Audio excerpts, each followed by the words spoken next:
What I'd like to show you in the next 3 minutes is how you can edit and confirm ECGs you've gathered with Cardea Screen. First, you go to Options, hit Review Mode. I'll choose myself as a reviewer. I didn't put a password in Preferences. It would be best to do so.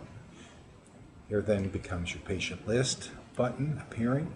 Now, this is de-identified data for purposes of this demo. This is also the way your ECGs would be sent if you were emailing them. And it follows all the HIPAA regulations, doesn't give birth date or test date, which would help identify an individual. So, but if, for instance, this was last name, you could do a sort on it, might be helpful. You could sort on test date to get your latest, for instance.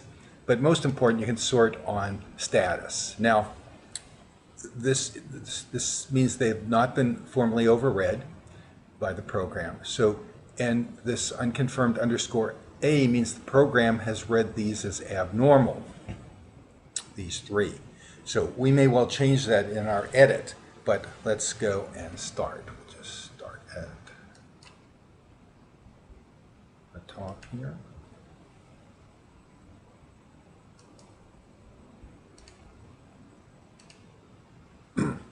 So this is read as unconfirmed. The ECG was abnormal. The findings may require evaluation before participation. The athlete didn't answer any of the HA questions as positive.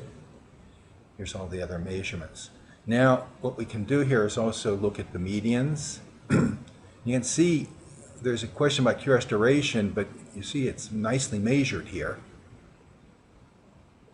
We can do vector loops if you like to do such. You can look at the raw data to make sure the computer program has good data to function with and that it shows all the QRS complexes. You could also go in here and alter the QRS onset or any of the waveform onset and offsets. For instance, if you thought this QRS was a little bit tighter, but you have to go to the earliest onset and the latest offset. So this looks pretty good, so you wouldn't change it, but you could choose down here and change it. Now, what we do then is go into the diagnostic mode, and yep, it's along QRS by the criteria that athlete needs further evaluation. So I'll leave it, I'll check it as abnormal and do save. So that now comes out as an abnormal ECG, the reason, and myself as the overreader. Okay, let's go on to, oh, you could also now print this. It's automatically stored as a PDF, so you could email it or put it in a record. But let's go on to the next unconfirmed. So the computer read it as normal. This sure looks like a normal, so I don't have to do anything here. By the way, you could enter echo data. There's echo screens. Or you could add more details in the diagnostic. But let's go here and we'll say we confirm that. We'll read it as normal and save.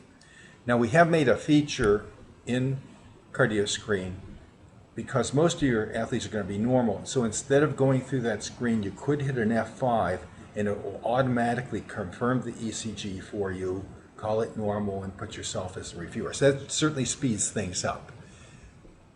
But let's go on to the next. Unconfirmed. Again, read as normal. We could check that in any way we want, but let's go in and diagnostic mode, mark it as normal, and save that. Go on to the next athlete, and go into the diagnostic mode, mark it as normal. You'd see how this F5 button could help you a lot and speed things up. Other things you can do, you can right-click on any waveform and zoom it so you can see it larger. If you need to do that, that sometimes can be helpful. Well, that's how you can edit your athlete's ECGs in Cardea Screen.